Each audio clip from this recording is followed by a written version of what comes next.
दोस्तों नमस्कार। 4 PM Gujarat, 4 PM news network और दस्तक सब पे आप सबका बहुत बहुत स्वागत है। मैं हूं आपका दोस्त मयूर जानी। आपने कल से जो है चीज सुनी होगी, हमने भी कल कार्यक्रम किया था, शायद वो आज अपलोड हुआ था, एग्जैक्टली पता नहीं। कल 4 PM गुजरात में तो हो ही गया था। वो कल से एक बड़ा चर्चा का मुद्दा बना हुआ है देश में, सभी मीडिया में, चाहे वो सोशल मीडिया हो या फिर वो मेन स्ट्रीम मीडिया हो। वो है सेंगल। सेंगल जो है, जिसको एक राजदंड कहा जाता है, जो दक्षिण भारत से आता है, तमिलनाडु से। और चोल वंश की जो बहुत एक लंबी अद्भुत परंपरा रही 800 साल के आसपास, तो वो जो राजवी वंश था, उसका एक बहुत पवित्र राजदंड जिसको माना जाता था, अब वो चर्चा में आया है। और चर्चा में आया है क्योंकि कल अमित शाह साहब ने एक प्रेस कॉन्फ्रेंस कर दी और कहा कि ये जो नई पार्लियामेंट का जो उद्घाटन होने वाला है, तो अब वो राजदंड जो है वो वहां से लाया जाएगा, प्रधानमंत्री को वो अर्पण किया जाएगा, वो ग्रहण करेंगे और फिर लोकसभा के जो स्पीकर होंगे, उनका जो बैठने का जो वो एक कुर्सी देखते हैं सिंहासन जैसी होती है, वहीं उसको स्थापित किया जाएगा। इसके बाद जो प्रेस इंफॉर्मेशन ब्यूरो जो है, PIB जिसको कहते हैं, उन्होंने पूरी एक लिंक भेजी थी, जैसा मैंने कल बताया था आपको। उस लिंक में फिर साथ में हमको ये भी भेजा गया, एक पूरा एक डॉक्यूमेंट्री छोटा सा एक बनाया हुआ है ये भारत सरकार ने।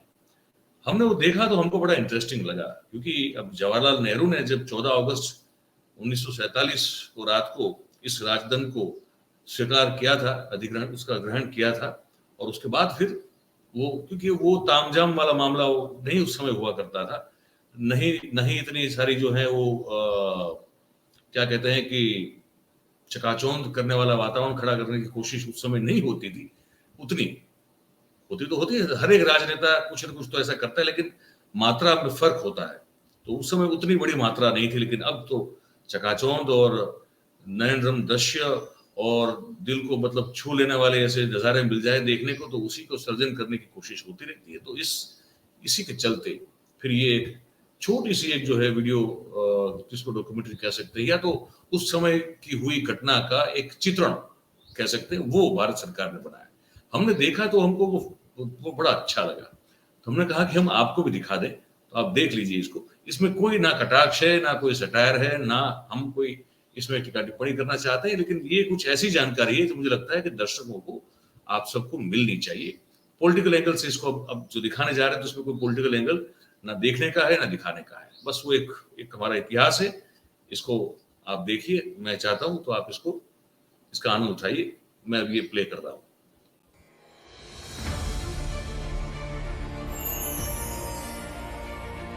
अगस्त 1947, मद्रास प्रेसिडेंसी, तमिलनाडु। विशिष्ट लोगों का एक समूह अपने जीवन काल की एक ऐतिहासिक यात्रा की तैयारी कर रहा था। उन्हें एक महत्वपूर्ण कार्य संपन्न करने के लिए आमंत्रित किया गया था। एक शासक से दूसरे शासक को सत्ता हस्तांतरण की प्रक्रिया को विधि विधान के साथ पूर्ण करने का कार्य सौंपा गया था। किस दिशा में कूच कर रहे थे ये लोग? दिल्ली। भारत अपनी स्वतंत्रता के समीप था।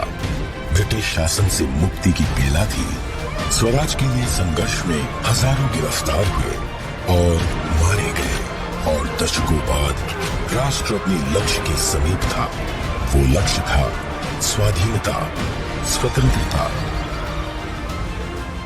अब अंतिम वाइसरॉय लॉर्ड माउंटबेटन को एक महत्वपूर्ण कार्य करना था, भारतीयों को उनका स्वराज्य सौंपने का कार्य। परंतु उनके सामने एक सवाल था, स्वराज्य को किस प्रकार सौंपा जाए। ऐसे में हाथ मिलाने की रस्म शायद ही काम आए। तो इस गौरवशाली क्षण के प्रतीक के रूप में कौन सी रस्म अपनाई जाए? उन्होंने पंडित जवाहरलाल नेहरू के सामने अपना ये सवाल रखा। ये एक उचित सवाल था जिसके बारे में विचार विमर्श की आवश्यकता थी। नेहरू जी ने ये प्रश्न जाने माने स्वतंत्रता सेनानी श्री C राजगोपालाचारी के सामने रखा, जिन्हें राजा जी के नाम से जाना जाता था। वे तमिलनाडु से थे।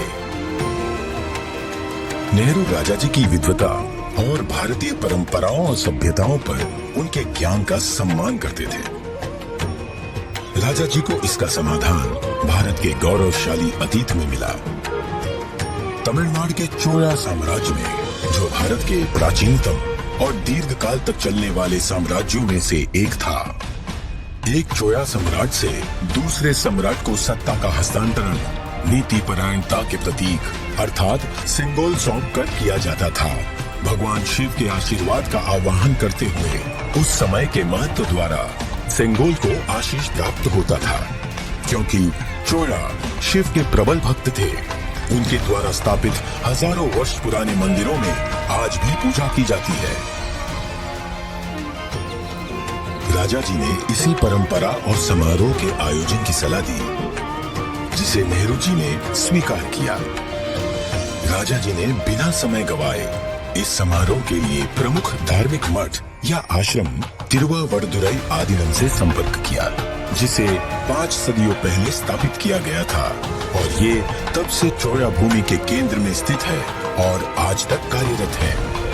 तत्कालीन मठ प्रमुख 20वें गुरु महासन्निधानम श्रील श्री अम्बलवाणा देसिक स्वामी ने अपनी अस्वस्थता के बाद भी इस कार्य को स्वीकार किया। उन्होंने सेंगोल बनाने का दायित्व मद्रास के प्रसिद्ध स्वर्णकार वुम्मडी बंगारू को सौंपा। सेंगोल के शीर्ष पर नंदी विराजमान थे, जो कि शक्ति, सत्य और न्याय के प्रतीक हैं। सेंगोल बनाने के समय को याद करते हुए 96 वर्षीय श्री वुम्मडी एतिराजुलु कहते हैं, आदिनम किसी की सिफारिश पर हमारे पास सेंगोल का निर्माण का न्योता लेकर आए थे। उन्होंने हमें इसके चित्र दिखाए। यह एक गोल लंबाकार वस्तु थी, जिसे बिल्कुल वैसे ही बनाना था। यह एक महत्वपूर्ण स्थान पर जा रहा था, इसलिए उच्च गुणवत्ता आवश्यक थी। हमें इसके निर्माण का आदेश मिला। यह चांदी से बना था, जिस पर सोने की परत थी। आधीनम के सानिध्य में इस निर्माण से जुड़कर मैं बहुत ही प्रसन्न था। स्वतंत्रता सबके लिए गौरवशाली क्षण था, पर आधीनम द्वारा हमें सेंगोल निर्माण का दायित्व सौंपने से उस क्षण का महत्व बढ़ गया था। परम पावन मठ प्रमुख ने उप प्रमुख श्रील श्री कुमारस्वामी तंबिरान, आदिनम के ओदुवार विशेष गायक माणिक्यम और नादस्वर विद्वान टी.एन. राजरत्नम पिल्लई को आयोजन संपन्न कराने का दायित्व सौंपा। ये दल एक विशेष विमान से दिल्ली पहुंचा। 14 अगस्त 1947 की रात्रि को श्री श्री कुमारस्वामी तंबिरान ने रीतिनुसार सेंगोल को लॉर्ड माउंटबेटन को सुपुर्द किया और लॉर्ड माउंटबेटन से उसे पुनः स्वीकार किया। तत्पश्चात सेंगोल पर पवित्र जल छिड़का गया। शोभा यात्रा के रूप में इसे पंडित जवाहरलाल नेहरू के पास ले जाया गया।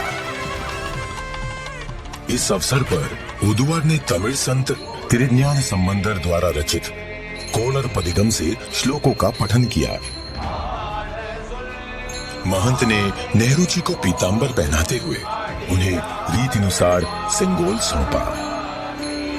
अडियारगढ़ वाणिल अरसालवार आणई नमते, अर्थात ये हमारा आदेश है कि ईश्वर के अनुयायी राजा स्वर्ग के समान शासन करेंगे। इस वाक्य से श्लोक का समापन हुआ।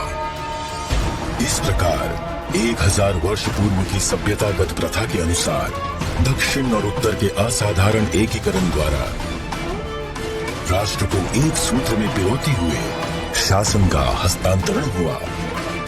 तत्पश्चात नेहरू जी ने श्री राजेंद्र प्रसाद सहित कई नेताओं की उपस्थिति में सेंगोल को स्वीकार किया।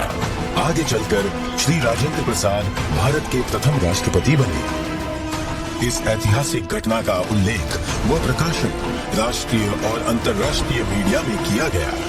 25 अगस्त 1947 की टाइम पत्रिका ने भी इसे प्रकाशित किया। हस्तांतरण की प्रक्रिया के पश्चात पंडित जवाहरलाल नेहरू ने 14 अगस्त 1947 की मध्य रात्रि को अपना विश्वविख्यात भाषण राष्ट्र के नाम संबोधित किया।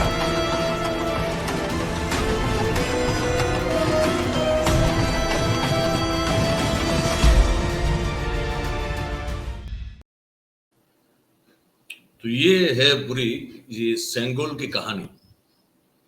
बड़ी रोचक है, बड़ी रसप्रद है, और हमको लगा कि ये कम से कम ये बात आप तक पहुंचनी चाहिए, बहुत जरूरी बन जाती है।